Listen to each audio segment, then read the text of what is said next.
नमस्कार मित्रों। अतिशय शिक्षकों को इस समय स्कूलों से निकाला जा रहा है और किसी अदर स्कूल में उनको ज्वाइनिंग दी जा रही है। लेकिन इसी बीच अतिथियों का एक समूह जो अतिशय शिक्षक है उनका एक समूह इस समय इस प्रक्रिया को मानने को तैयार नहीं है। पूरी प्रक्रिया क्या है इसमें हम बात करेंगे और साथ में इन अतिशय शिक्षकों के ट्रांसफर को लेकर लाखों अभ्यर्थी पर प्रभाव पड़ने वाला है। पूरा मुद्दा क्या है आप लोगों के सामने हम बात करेंगे। सबसे पहली बात तो आप ये जानें कि अतिशय शिक्षक होता क्या है। यानी कि जो शिक्षा विभाग की गाइडलाइन है उसके अनुसार 25 विद्यार्थियों पर एक शिक्षक होना चाहिए। यदि मान लीजिए किसी स्कूल में 50 विद्यार्थी है और वहाँ पर 3 शिक्षक है तो डेफिनेटली बात है कि एक शिक्षक वहाँ पर क्या है शेष है। अब उस अतिरिक्त या अतिशय शिक्षक को किसी ऐसे स्कूल में ट्रांसफर करना है जहाँ पर शिक्षकों की संख्या कम है। अब ये प्रक्रिया डीपीआई को लोक शिक्षण संचालनालय भोपाल जो है इसे इस प्रक्रिया को सत्र चालू होने के पहले या सत्र चालू होने के 1-2 महीने के अंदर कर लेना चाहिए।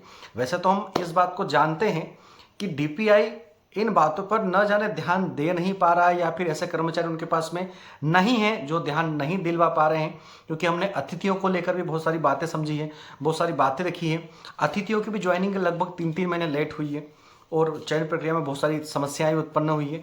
अब अतिशेष का एक वर्ग ऐसा है, देखो लाखों अभ्यर्थी से प्रभावित हो रहे हैं क्योंकि वो नियमित शिक्षक जो अभी वर्तमान में लगभग 4 से 5 महीने बच्चों को पढ़ा चुके हैं। अब जो बीच की एग्जाम है, अर्धवार्षिक जो एग्जाम आने वाली है उसके पहले लिस्ट पब्लिश करी जा रही है और अतिशय शिक्षकों को कहीं और ट्रांसफर करा जा रहा है।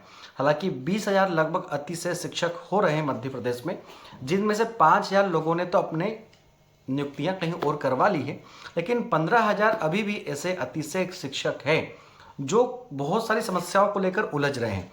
यानी कि अगर मान लो कि आप एक अतिशय शिक्षक हो और आपको कहीं और ट्रांसफर करा जा रहा है, जब आप वहां ज्वाइनिंग के लिए पहुंच रहे हो तो वहां पर आपका पद ही नहीं है खाली, वहां पर ऑलरेडी शिक्षक है, आप वहां जाकर भी अतिशय कहला रहे हो। तो अब डीपीआई न जाने इस प्रकार की रूल बुक कैसे बना पा रहा है या फिर पता नहीं कहां पर गड़बड़ियां हो रही हैं। अब नियम ये भी कहता है कि उच्च प्रभार जो शिक्षक है उनको अतिशेष ना माना जाए और जो मिडिल या फिर जो प्राथमिकता शिक्षक है उनको अतिशेष मानकर ट्रांसफर करा जाए, लेकिन ये भी नहीं हो रहा है। जो उच्च प्रभार के शिक्षक है उनको ट्रांसफर करा जा रहा है। तो सभी शिक्षक इस बात को जानकर आश्चर्यचकित हो रहे हैं कि आखिर में होगा क्या, क्योंकि अभी तो एग्ज़ाम भी आ गई बच्चों की, मिडिल एग्ज़ाम अर्धवार्षिक एग्ज़ाम भी आ गई है, शिक्षक ने बच्चों को पढ़ाया भी है।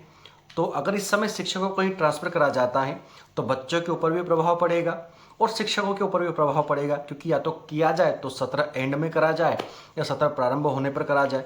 20 सत्र में कर ये क्या दर्शाना चाहती डीपीआई न जाने क्यों। अब इसके साथ साथ में आप देख लीजिए वर्ग 2 अभी अटका हुआ है, इसके लिए रूल बुक नहीं बना पा रही है डीपीआई।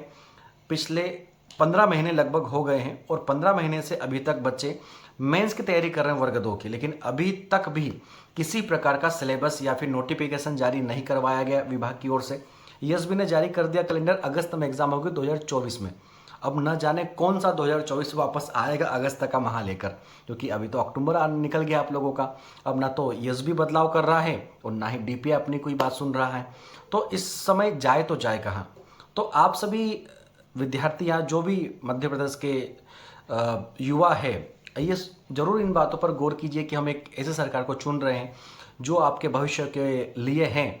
तो क्या ऐसे संस्थाएं ऑर्गेनाइज करी जा रही है, ऐसे संस्थाएं बनाई जा रही, ऐसे संस्थाओं में से कर्मचारी रखे जा रहे हैं जो आपके फ्यूचर के लिए काम करें, तो ज़रूर आप अपनी बात रखिए।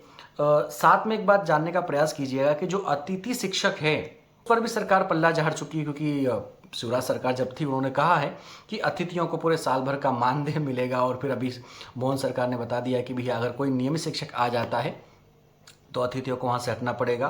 तो ये मान के चले कि भाई 15,000 तो हटा ही दो अतिथियों को, क्योंकि जो अतिशय शिक्षक पहुँचाए जाएंगे ये कहाँ पहुँचाए जाएंगे, जहाँ पर पद खाली है, जहाँ पर अतिथि है तो उनको तो ऑलरेडी पद छोड़ना पड़ेगा। तो ये कहीं ना कहीं अतिथियों के ऊपर भी तलवार लटक रही है। डिस्पोजल पानी का पियो और फेंको वाला काम हो रहा है, लिखो फीको पेन वाला काम हो रहा है, और कहीं न कहीं नियमित शिक्षक जो है उनके ऊपर भी संदेह बना जा रहा है कि नियमित शिक्षक आखिर करे तो करे क्या, बच्चों को पढ़ाए या अपने बोरे बिस्तर लेकर भटकते रहें एक स्कूल से दूसरी स्कूल। आप लोगों की राय क्या है इसी के साथ मुलाकात होगी आप लोगों से एक नए सेशन में, तब तक अपना ख्याल रखें। धन्यवाद। मैं राकेश पटेदार आप सभी का अगेन एक बार स्वागत करता हूँ। धन्यवाद।